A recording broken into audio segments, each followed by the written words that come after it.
Okay, do we have a,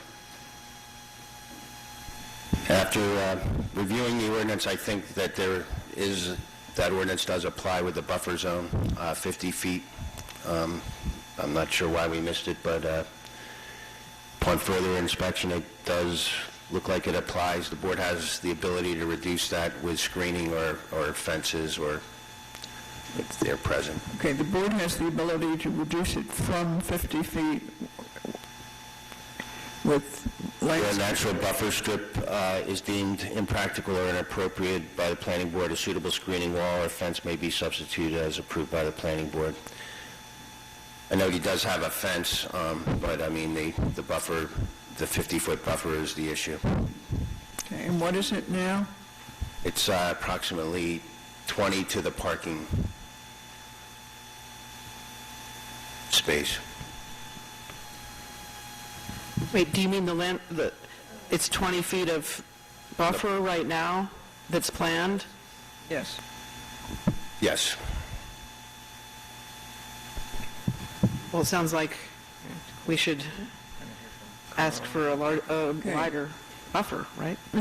Mr. Peters, did you want to comment on that? Yes, I wanted to wait until Mr. Bridger looked at the ordinance rather than say this initially, but I believe that to waive the requirement for a 50-foot buffer requires a variance. Now, certainly the board can do that, but the variance needs to be noticed, and the positive and negative proofs need to be made. Mr. Bridger, is that? I'll ask Alan on the noticing part. Obviously, didn't know about the variance or the buffer because we missed it.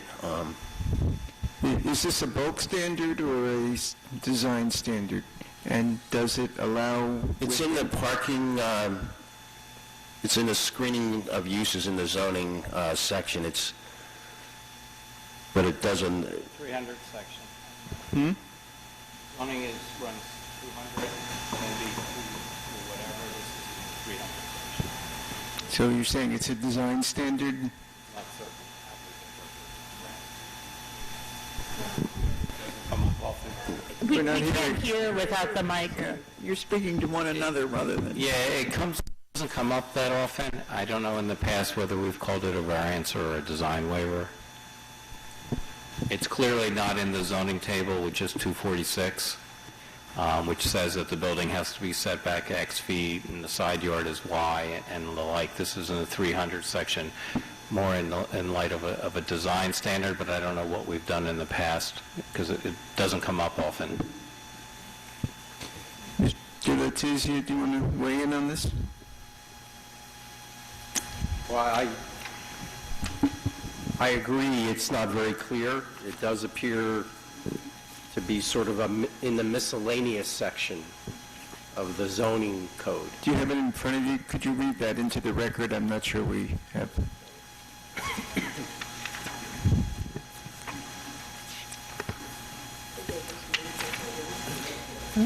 So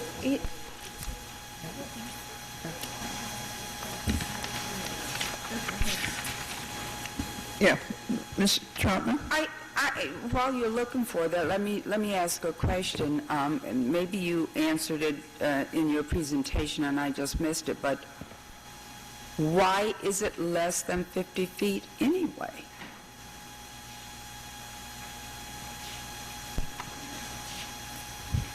So I think I'm asking the same question as Mrs. Trotman.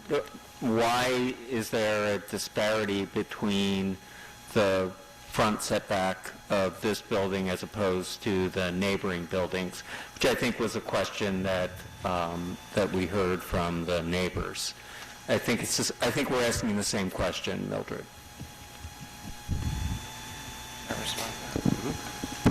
Could we start with somebody reading into the record the pertinent section?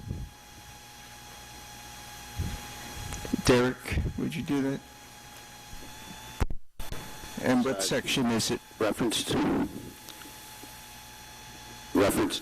10B 304, It's in subdivision 11, screening of uses, landscaped buffer strips required. The side or rear lot of a lot other than a lot having street frontage shall be screened by a landscape buffered strip designed in accordance with the subdivision 11 and section 10B 288C, wherever the lot proposed to be improved with a, and then subsection A, non-residential use, and the lot line borders a residential use or district, which I think, that's a multifamily development, but it is a residential zone, district. And then 10B 307 speaks about same width maintenance.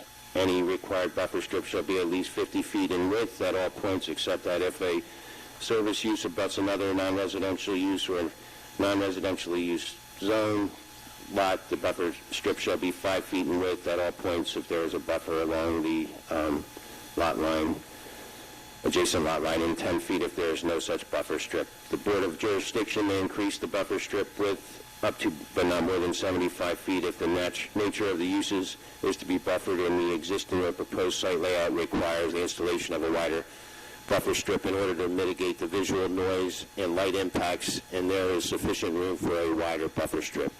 It should be maintained and kept clean of all debris and rubbish.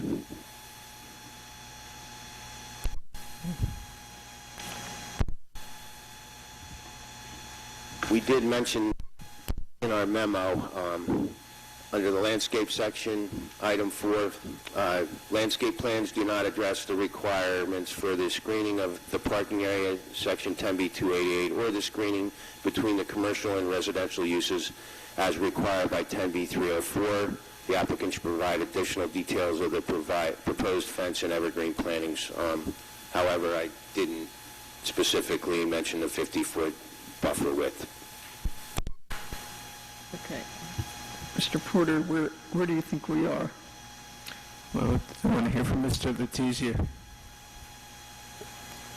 Well, it does appear that this provision is in the zoning code, so a variance relief, if we do seek it, that probably is the correct characterization. Though I believe our notice does have the catch-all language about any and all other variances that may be required by the board as part of its review. So I think we can discuss a variance request tonight for that provision. And I could ask Mr. The notice does say applicant may request any additional approvals, variances, and waivers as may be identified by the planning board as necessary to approve and construct the improvements which are the subject of the application. There's one reading that says that's an adequate notice, but we can talk about whether that's adequate to flag this type of issue that raises here.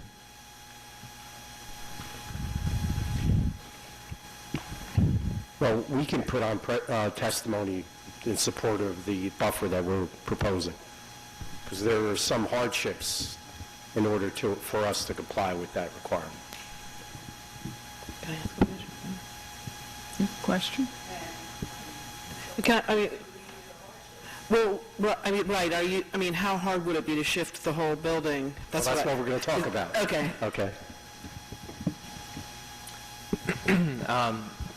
Just to hit a couple highlights on the proximity to the property line and the overall design of the parking and proximity to the adjacent property.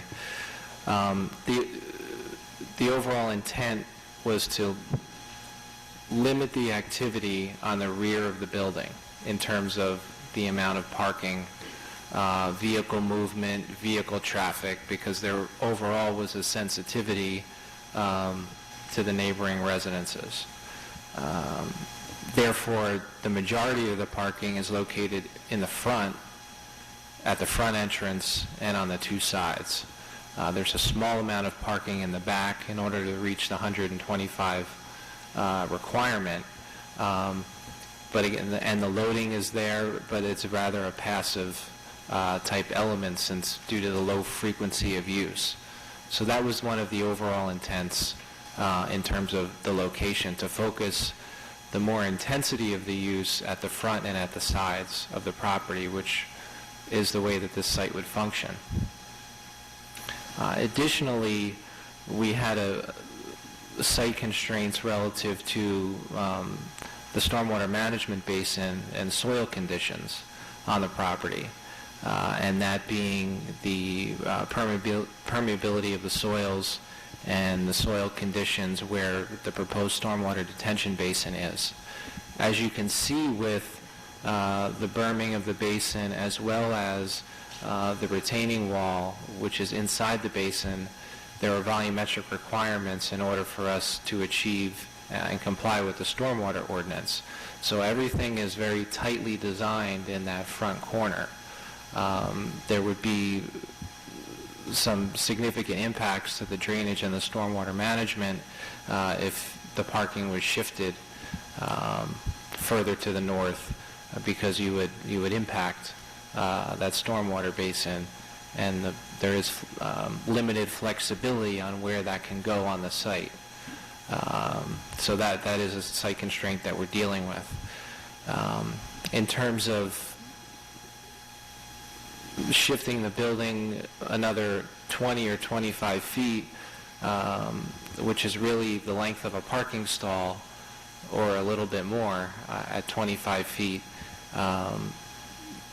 we didn't see that as a substantial distance that would result in any appreciable increase in what the residences would see when they're located 178 feet away from the building and 220 feet away and 148 feet away from the building.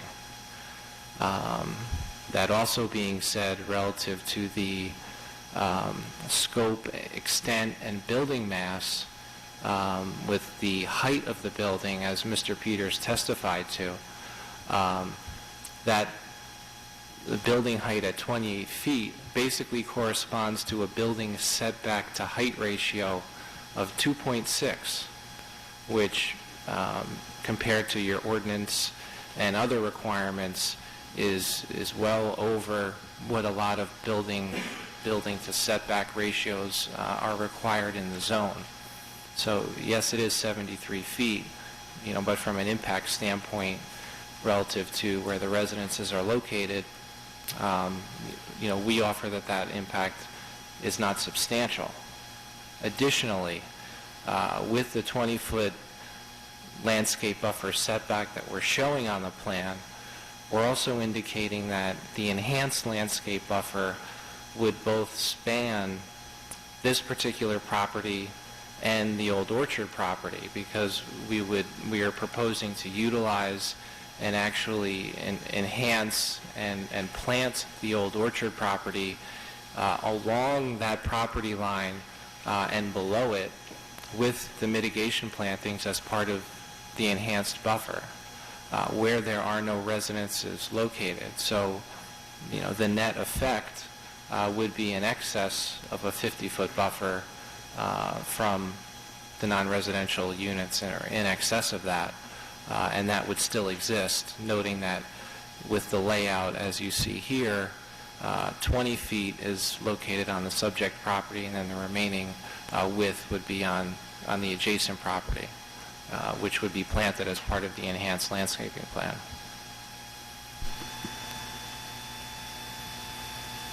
Just a minute, Mr. Peters. When you talk about planting on the Old Orchard property, is that on top of that easement that goes through there? Isn't there at one point there was some sort of an easement that went along there? Yeah. It may be a utility easement. I'd have to reference the tax map. Yeah, because it would be sort of difficult to put major... There are existing trees there, and there are buffer plantings and Right. trees, if you look at the site plan, that were planted to serve the buffering of the SAVE property previously. So that same mechanism would be enhanced with this proposed in excess of a 50-foot buffer traversing the common property line. Okay, Mr. Peters, you had... if this variance is able to be considered tonight, if the notice, if that language in the noticing is sufficient for this series of a variance request, in my mind, then I don't think the positive and negative proofs have been made. Number one, the issue about the parking being on the wrong side of the building, that's a non-issue because the ordinance says it's a buffer zone between the parking and the adjacent residential use. To come here tonight to say, well, we should get a variance for the reduction of the buffer from 50 feet to 20 feet, 40% of what your ordinance requires, when the applicant could ask for other ordinance relief, such as reduce the number of parking spaces, make a smaller building. There are a variety of things you could do that would not reduce the protections of the adjacent homeowners. Thank you. Okay. Well, isn't there a buffer on the adjacent?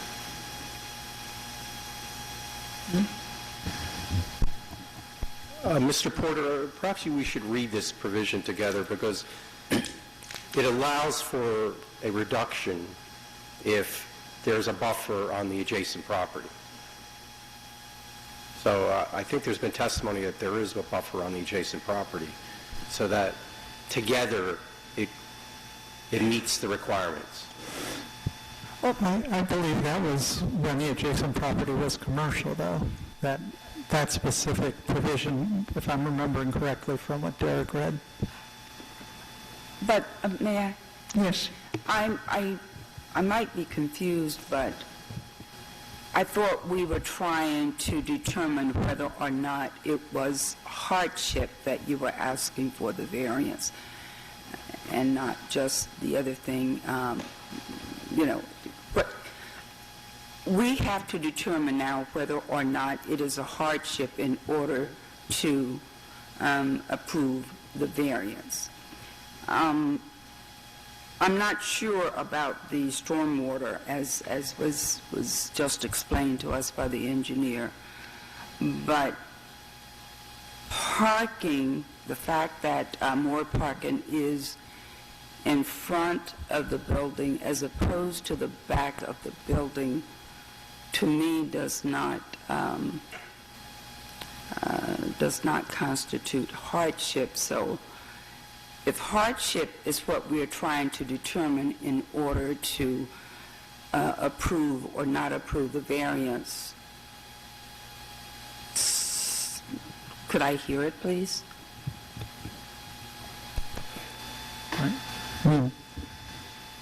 I think Mr. Peters' comment was, well, I heard Mr. Peters. yeah, they could be asking, they could reduce the size of the building, they could ask for a variance on the number of parking spaces, which would allow them to create the buffer. Have an opinion on this? Opinion on it? Let me take a turn. Let's, instead of sitting here just waiting, why don't we take a break and come back in about 2-3 minutes, everybody? Okay.